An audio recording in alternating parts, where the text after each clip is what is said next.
and thrive here. And yet a lot of it is not realized. But we know why it's talked about in the scriptures, and we can pray. And it's such a shame because, as the next verse says, I mean, it's grievous. It's like the whole identity and purpose of people, even though they're surrounded by it, has been hidden, stolen. And we know who the thief is. That's not the only reason, though.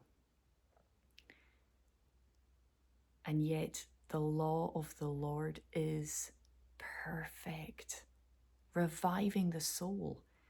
The testimony of the Lord is sure, making wise the simple. The precepts of the Lord are right, rejoicing the heart. The commandment of the Lord is pure, enlightening the eyes.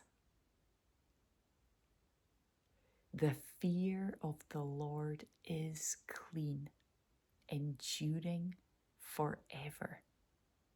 The rules of the Lord are true and righteous altogether. More to be desired are they than gold, even much fine gold, sweeter also than honey and drippings of the honeycomb. Now, if you've ever tasted raw honey or drippings from a honeycomb, which I have, this is just, it's just spot on. All of it is just spot on. Moreover, by them is your servant warned. 100%. In keeping them, there is great reward.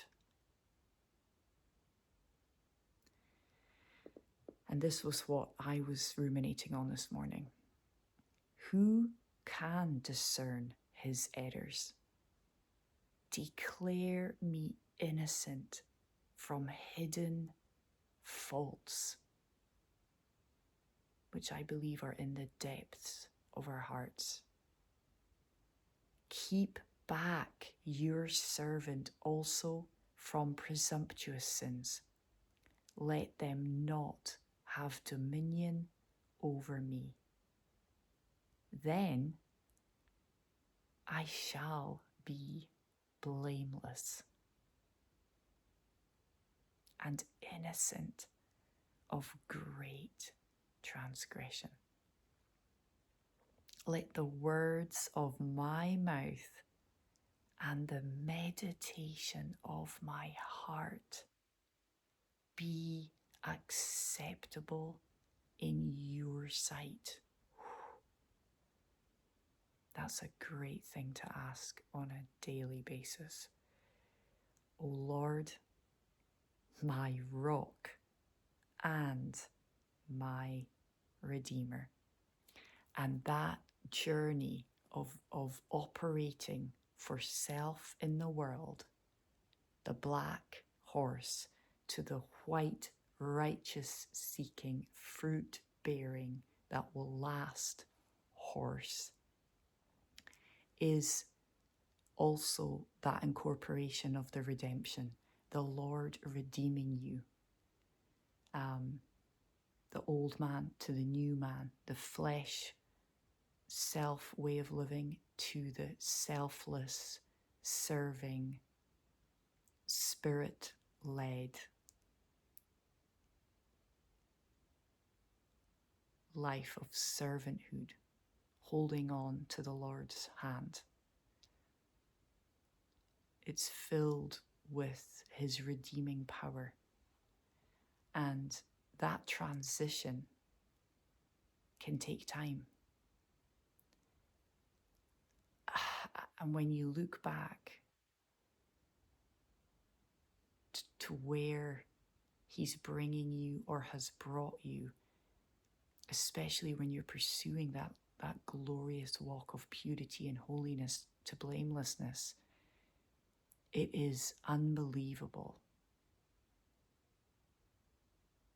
when you do that comparison quietly in your heart, knowing that God knows you're doing it and that He understands it even more than you do. The ways I used to live, the things that I used to think were perfectly normal and acceptable. And I was deemed a great person. To this is just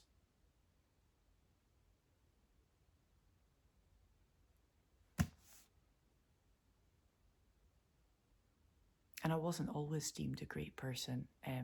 Obviously there were times where my decisions negatively impacted others. And there's absolutely nothing great about that. But that comparison to God's way